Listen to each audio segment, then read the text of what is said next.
In the 3 Moons of Calpamos Part 1, we examined a series of events connected to 2 haunting locations. The first was the advanced yet dormant facility on LV-223, one of many structures of majestic grandeur that may have changed hands with the arrival of the engineers. The second was the derelict craft, left to the mercy of time and embedded within the igneous rock of planetoid LV-426's surface, otherwise known as Acheron. Both sites lie on the separate moons orbiting the gas giant Calpamos, beyond the outer rim territories in the Zeta II Reticuli star system, 39 light-years from Earth, and host to 3 natural satellites in total. In Part 2, driven by a burning desire to understand what lies beyond Weyland-Yutani's fixation on the perfect organism, we turn our attention to the unexplained, a forgotten origin that should have stood at the very center of the company's pursuit of knowledge and technology. We explore theories surrounding this enigmatic starfarer, what he was, how he perished, and what nightmare may have been born from his thoracic cavity, as we attempt to trace the elusive threads of a narrative as sinister as it is undeniably alluring. Perhaps the greatest and most profound mystery of this vestigial star system and its baleful mythology of biomechanical horrors, now little more than a graveyard of gods, lies in the circumstances that led to the demise of the derelict ship's pilot, seemingly marooned on this desolate moon. While the discoveries made on Acheron echo those seen on LV-223 within the colossal engineer temples, the divergences in both design and species are, however, undeniable, subtle though they may be. The exterior of the first of numerous temples, perfectly aligned in formation and partially explored by the crew of the USCSS Prometheus in 2093, bears a striking resemblance to ancient structures on Earth that successive civilizations likely repurposed and modified. Such alterations often hint at construction dates far older than originally assumed, challenging established historical beliefs in the process. This notion will certainly resurface as we examine the engineer's relationship to a far older species, now little more than a hollow shell of its former cosmic magnificence. If the humanoid face carved into the upper stonework was indeed a later modification, adapted for reuse by the engineers, their need to adapt, control, and create may also explain why the temple's interior appears so distinct, aesthetically separating itself with small yet crucial details, not only from the temples themselves but from the primordial, viscerally ribbed endoskeletal structure of the derelict found on its neighbouring moon. The catacomb-like hallways and chambers of the Engineer Temple, including the stored juggernauts themselves, present a distinctly systematized, deliberate and sterile interpretation of forms seen within the derelict. Yet in certain areas where style converges with function, the temple reveals familiar biomechanical elements shaped by softer organic contours. These are most evident in spaces such as the dome's air purification chamber and the entrance points, which lead deeper into the inner facility where structural design swiftly changes. Many of the cave-like openings that transition into these integrated engineered chambers further suggest a deliberate and organized effort of earthworks and boring, perhaps an undertaking prior to the arrival of the engineers that may once have been central to the structure's original purpose involving ancient reproductive rituals, explained in Part 1. Vast doorways unmistakably bearing the design language of engineer craftsmanship are positioned with deliberate intent between tunnels that clearly do not share the same origin. These long constrictive passageways linking the outer walls to the inner chambers are irregular in form, yet maintain a consistently collapsed circular profile, repeated both horizontally and vertically throughout the temple. Such uniformity suggests a deliberate boring technique, likely employed by the site's original occupants, the figure depicted in the ceiling mural. A fading clue before the engineers' defense mechanisms reacted to the intruders and erased a legacy. Within this subtle but crucial detail lies echoes of Dan O'Bannon's original concept for Alien, a primitive yet complex species whose reproductive rights demanded the sacrifice of one of their own, serving as both catalyst and host for eggs containing inhalable spores, housed within vast temple structures. where once a vertical entrance stood in place of an imposing giant skull. In contrast, engineer architecture elsewhere appears far more manufactured, less the product of a singular drilling method, natural formation, or the gradual fusion of living tissue with mechanical construction, and more the result of precise, intentional design.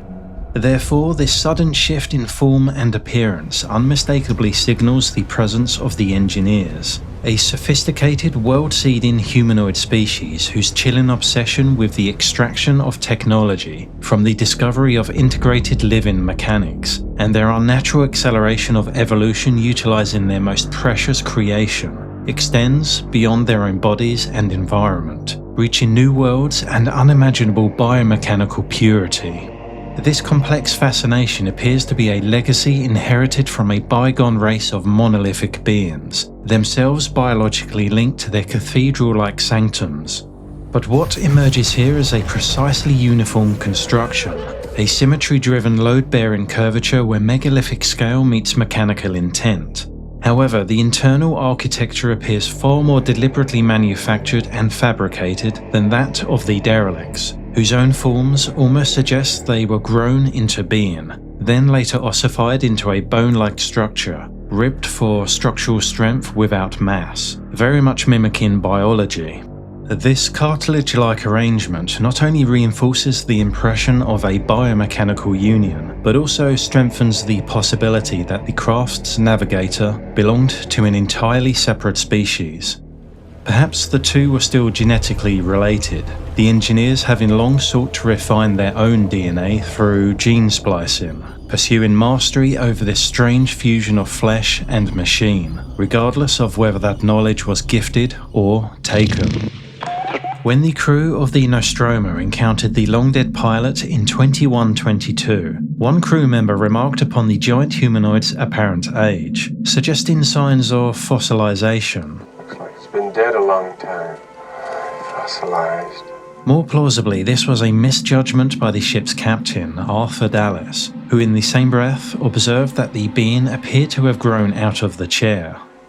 Looks like it's grown out of the chair. What can be stated with greater confidence is this. The pilot, the biological entity referred to as the Space Jockey, while broadly humanoid in form, was vastly larger in scale than the engineers observed on the neighbouring moon. Judging from these marked differences in physiology and structural design, it is conceivable that the engineers, as named by Peter Wayland, adopted or perhaps appropriated and reverse-engineered technology from the Space Jockey's kind to serve their own ambitions, a compelling hypothesis when analysing the many mysteries of the three moons of Calpamos.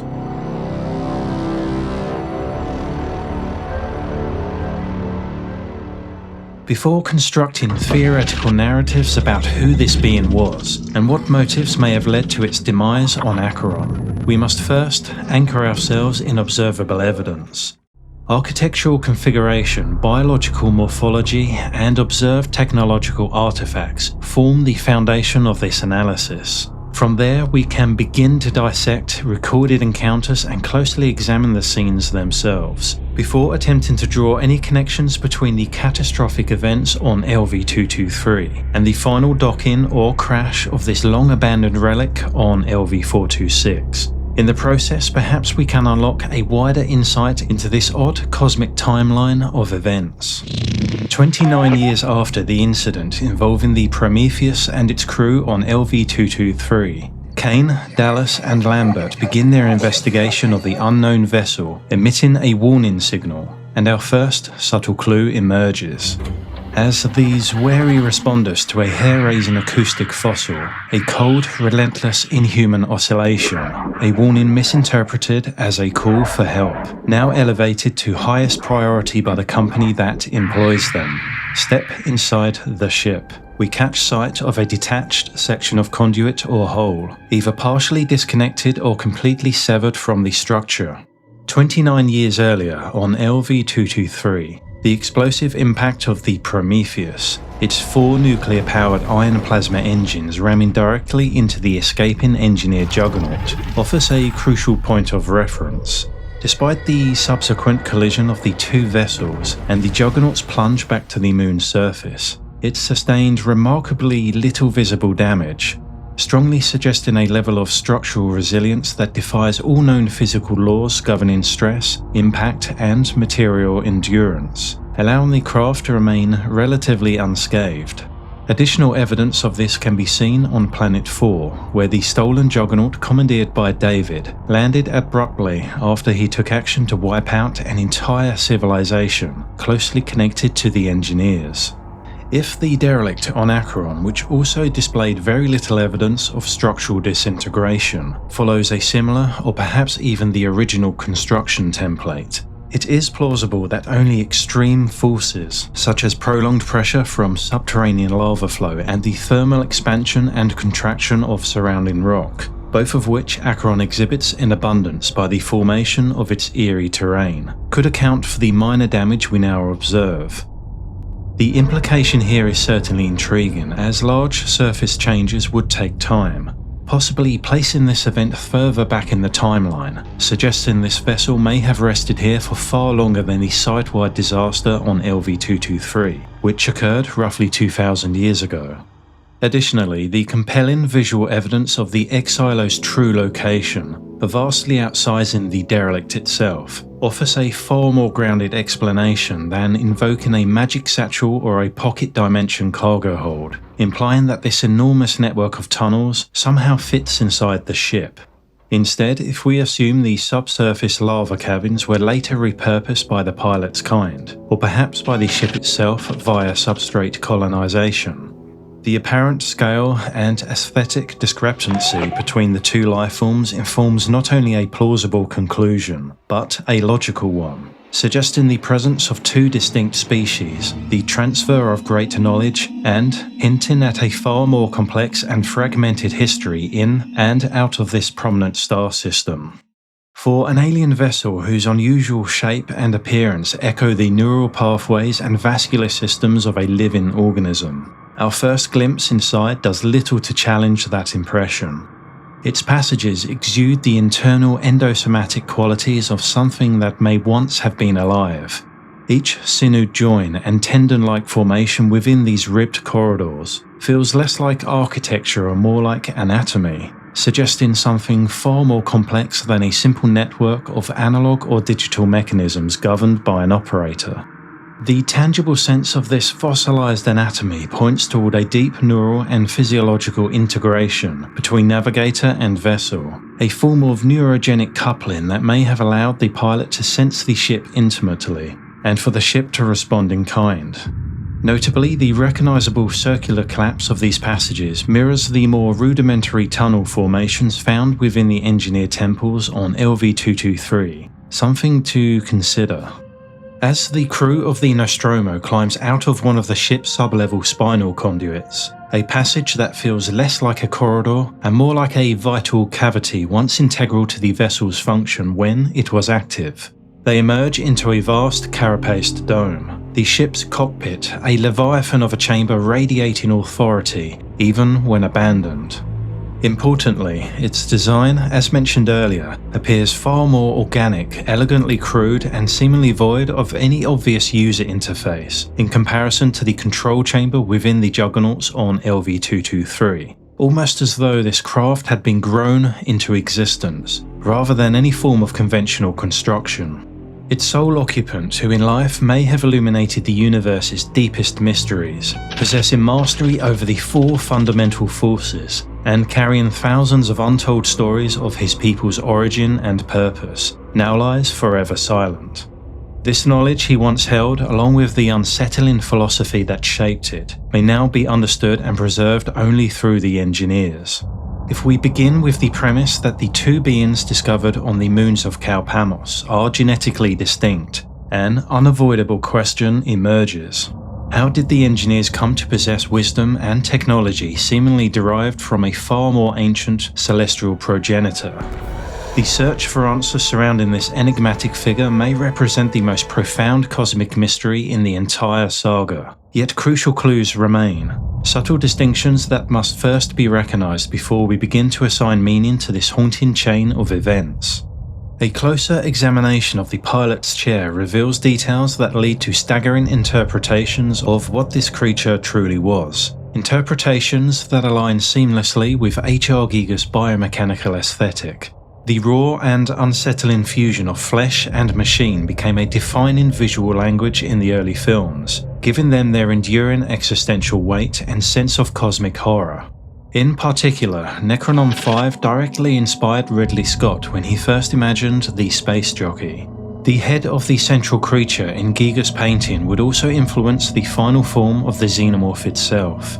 Viewed in this light, the image becomes disturbingly suggestive of the pilot's own fate, hinting at a biomechanical life cycle in which the boundary between organism and technology has completely dissolved.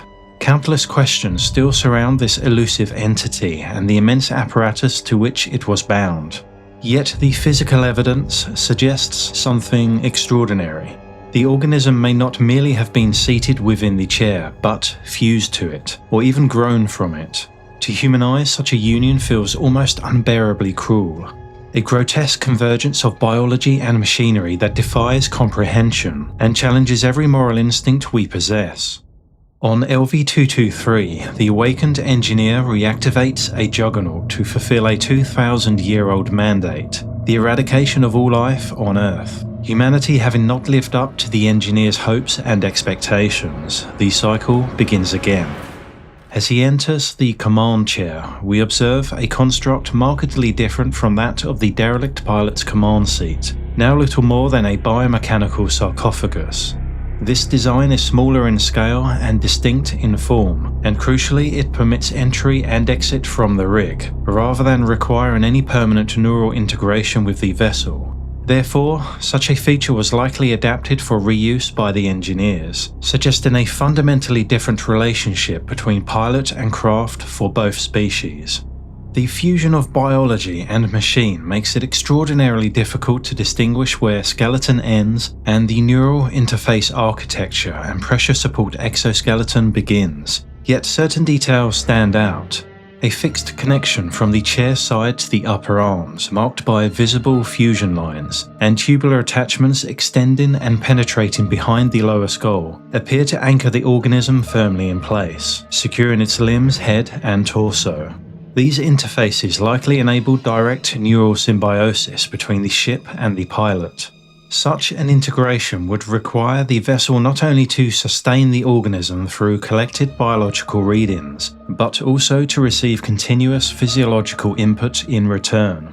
The creature's grip on the dual control handles, along with a visible cerebral tether, suggests a closed loop between thought and action, translating cognition directly into control over propulsion, navigation, defenses, weaponry, sensors, and environmental systems. A seamless flow of synaptic responses, uniting pilot and ship into a single integrated nervous system. The snorkel or trunk attachment presumably retains the same function in both technologies, providing breathable air to the pilot whilst encapsulated.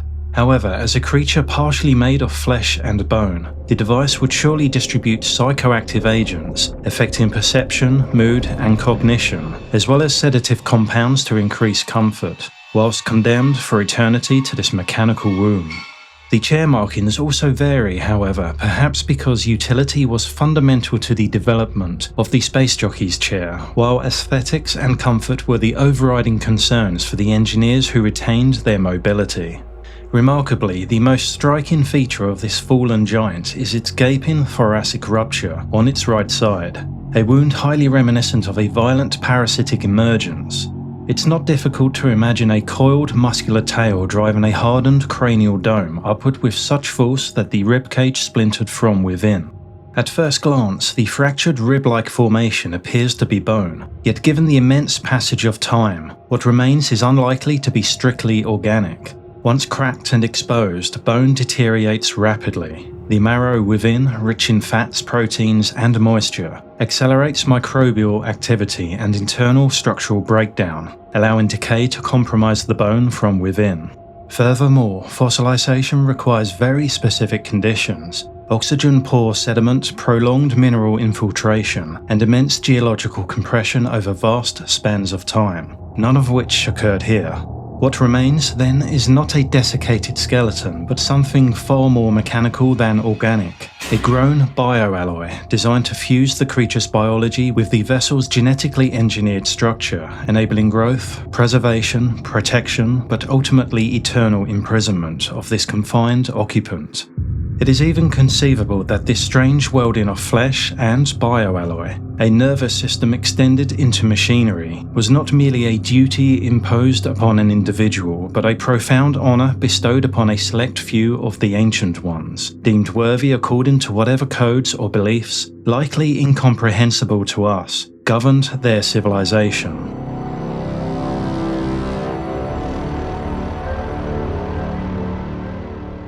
Truly, what transpired here in ages past remains one of cinema's most profound enigmas.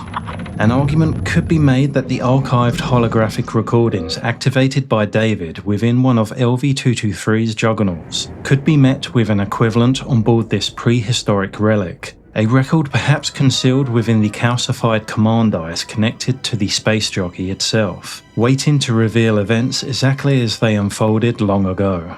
Yet this may represent another crucial divergence between the two species, in their instrumentation and in their relationship to technology, suggesting that either no such archive ever existed or the configuration of this particular dais requires a completely different interaction, known only to the engineers who assimilated or inherited this strange knowledge of organic technological fusion, or of course any surviving remnants of the pilot's kind.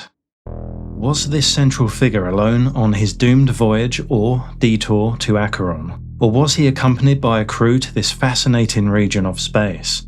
If others were present, what became of them? And when exactly did the pilot become parasitized? And by what means? Was it through the now familiar method of a facehugger? Or does this mystery present yet another iteration of the ancient paradox? Which came first?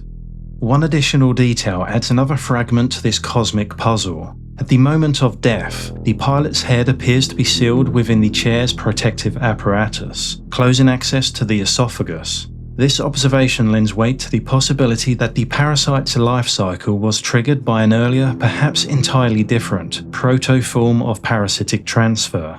It may even point toward the inhalable spores described in Dan O'Bannon's earliest concept for what was discovered on Acheron, a vision in which a vast temple stood in place of the Derelict, housing megalithic-style chambers decorated with hieroglyphics, but was later disregarded due to budget and time constraints.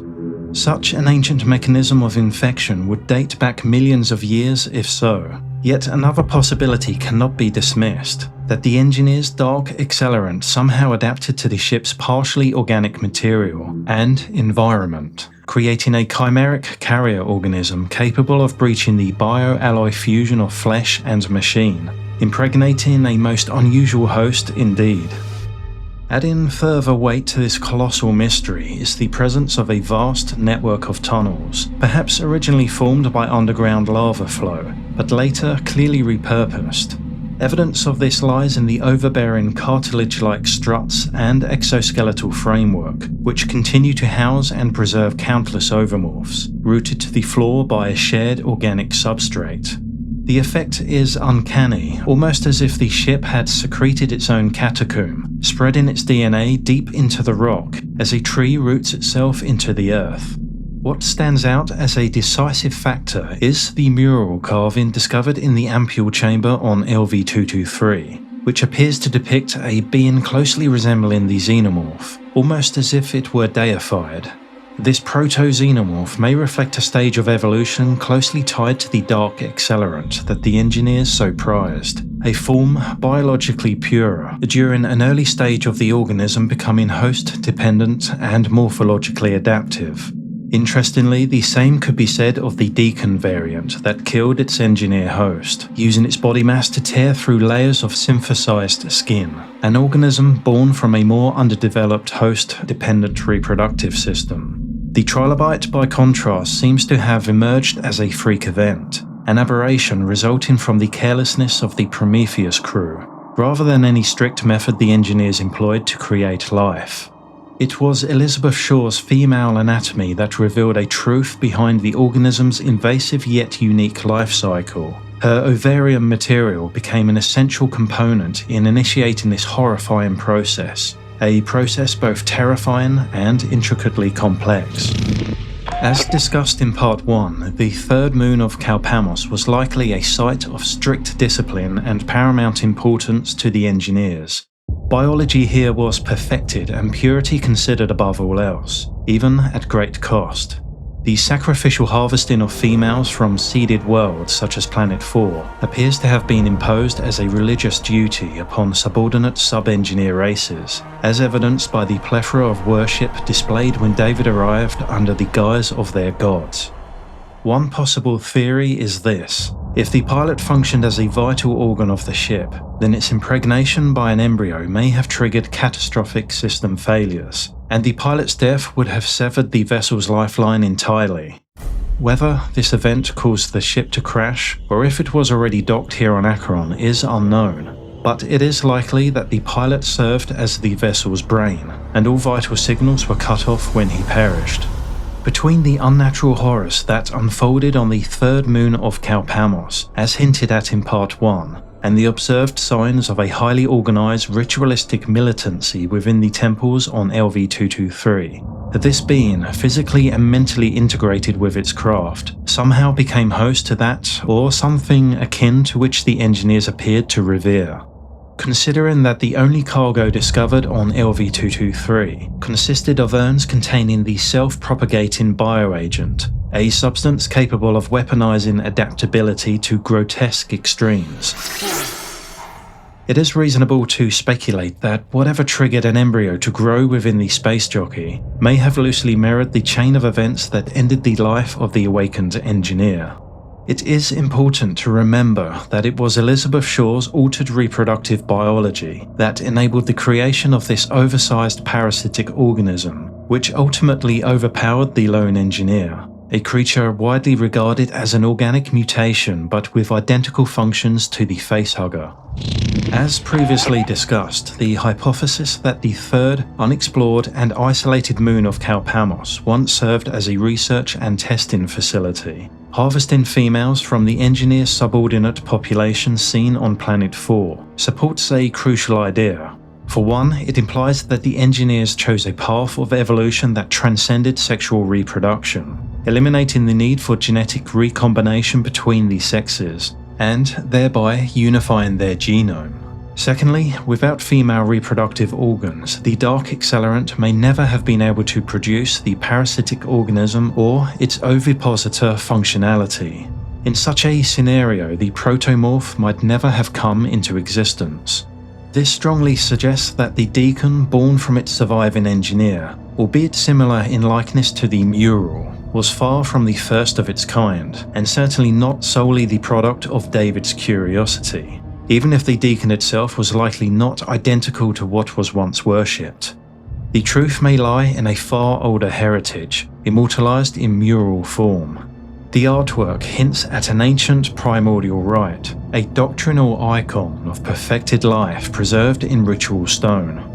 On that basis, setting aside for now the question of how and why the Space Jockey met its demise, a subject I will return to in a later episode, a more pressing issue emerges: the pilot's relationship with living material science, the unmistakable signs of parasitism, and what exactly tore its way through this ancient being. The biomechanoid form of the xenomorph, whose anatomical perfection is as incomprehensible as it is terrifying, may represent the earliest expression of a fusion between biology and machine, other than the Space Jockey, of course. The xenomorph could be the first manifestation, a direct descendant of this ancient being, and therefore the ship itself, whose defining characteristics appear to hide in plain sight. Nearly every aspect of the creature's exoskeletal architecture reflects traits seen both within and throughout this derelict craft. These similarities suggest a form of biological inheritance bestowed upon the first xenomorph, implying that the engineer's organic creation, through this event, was altered not merely in appearance but in function. The result, the Space Jockey's son, as Ash might have put it, emerged as what we now recognize as the perfect organism, a lifeform that cannot be easily dismissed as a product of accelerated evolution or the recent experiments of a rogue android. Instead, it may represent the culmination of an ancient species' profound understanding of a particular biology, the fusion of organic principles with elemental forces, producing a level of emergent complexity far beyond our current understanding of life itself. To understand more about this lone sentinel, a being whose form appears fused with or even grown from its ship, we therefore need only examine the anatomy of the xenomorph. The ship itself hints at living functionality with its clusters of orifices, vascular conduits, bone-like cavities and neural connections, while the xenomorph as a biomechanoid organism of unparalleled purity, it demonstrates many parallels to the ship in how such a lifeform can function and survive across a multitude of environments, even remarkably surviving the vacuum of space. The very idea of this living operator thriving within a protective and nurturing environment stands in stark contrast to the embryonic phase of the xenomorph's life cycle and should not be dismissed as mere coincidence. If we now consider that the Space Jockey, itself a vital organ and integral component of the derelict craft, may have given rise to the biomechanoid form of the xenomorph, another fundamental question emerges. The xenomorphs later encountered on LV-426, though morphologically distinct from Big Chap and separated by decades, were all born from human hosts, even if their kind still originated from the Space Jockey. That being the case, what was the appearance and function of the very first xenomorph, the one born from the discovered Space Jockey, actually like? It is reasonable to assume that such a creature would have been enormous, given the immense size of its host. Yet an even more compelling question remains. What survival traits might it have inherited from its parent biology, as well as its relationship with the derelict's environment and bioalloy DNA? Traits that allowed it to thrive within such a sterile and hostile setting. One intriguing possibility is that the embryo, having also inherited a fusion of flesh and machine, matured into something immensely capable of reproduction. A creature shaped by the many visual clues the derelict itself seemed to reveal upon the jagged terrain of Acheron. From the ship's cavernous, almost vaginal-like openings to the central womb where the integrated pilot may have been grown, but certainly sustained. The feminine and sexually dimorphic architecture suggests a descendant guided by maternal instinct. The offspring would surely represent a generative matriarchal organism, endowed with the strange advantages of a living vessel whose unnatural union of organic matter and machine transcends known biological principles. Perhaps the creature first tore itself free from the pilot's chair and burned a passage through the central dais with its acid blood, a trait possibly inherited from a form of exotic fuel or energy, lifeblood that was pumped throughout the ship. From there, the lifeform may have descended into the caverns below. Within those depths, it lay its eggs, gradually establishing what would become the egg silo. The surrounding chambers may have even been reinforced by the derelict itself, its biomechanical structure extending downward in root-like tendrils. Whether through instinct or design, the vessel may have performed a last-ditch attempt to protect and nurture its insidious creation, in the process providing fertile ground for the generations that followed. Only after ensuring the propagation of its species, producing as many eggs as the environment would allow, would the creature cocoon itself in hibernation, remaining dormant for countless years while the eerie blue protective mist watched over the ovomorphs. Only many millennia later would it be stirred again, awakened by the pheromonal activity of its species deep within the sublevels of Hadley's Hope in 2179. Perhaps the creature that dominated the xenomorphs organized them and strategized the harvesting of the human population at Hadley's Hope was no queen at all.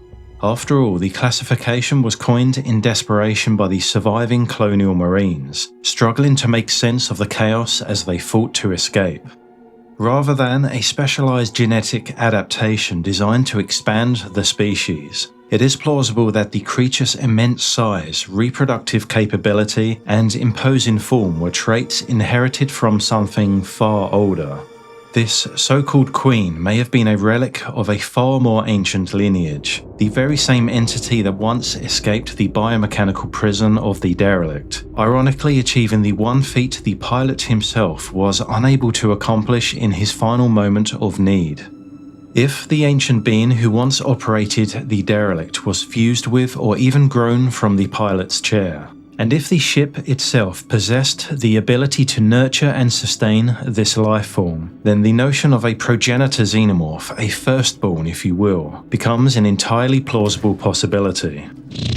As an alternative theory and perspective on what many have come to regard as a queen, it may explain the creature's unusual differences in both appearance and function, while also shedding some light on the profound mystery surrounding the derelict craft itself.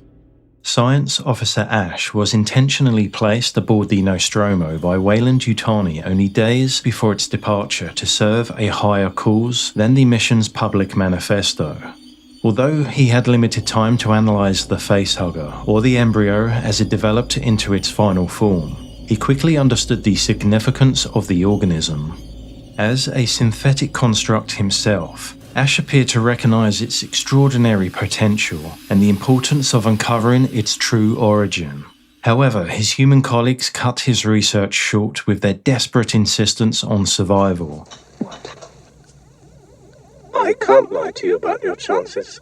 Rather than submitting to a course of sacrifice in pursuit of knowledge that might ultimately have served to preserve humanity, had Ash been allowed to continue his analysis of the specimen, his findings may well have led back to the source far more directly and with greater interest. Since the Prometheus expedition to Zeta II Reticuli in 2093, faster-than-light travel had become commonplace aboard commercial vessels through the widespread implementation of FTL displacement drives. Without hearing the full context or tone of Ash's final transmission to the company before the Nostromo's destruction in 2122, it is difficult to imagine that Weyland-Yutani would simply ignore a star system seemingly filled with unimaginable discoveries, now lying within humanity's reach. The quietly sanctioned development of Hadley's Hope near the derelict craft, later established in 2157, hardly feels coincidental, particularly if one subscribes to the view that Carter Burke was not solely responsible for the colony's ultimate fate. A lingering mystery therefore hangs over this timeline like a dark cosmic cloud. If the derelict's warning signal was intercepted by the Nostromo as it passed between systems, why did the Prometheus not detect the same transmission from a neighbouring moon decades earlier? Could this imply some form of covert company intervention, deliberately suppressing or diverting knowledge of the signal from public record? And if the derelict truly predates all of these events as the evidence suggests, might we assume the engineers themselves deployed the warning beacon long ago, only for it to be knowingly deactivated in 2137 by the crew of the USCSS Anesidora? Finally, how does the enigmatic third moon of Calpamos fit into this already fractured and unsettling history? Part 3 to follow.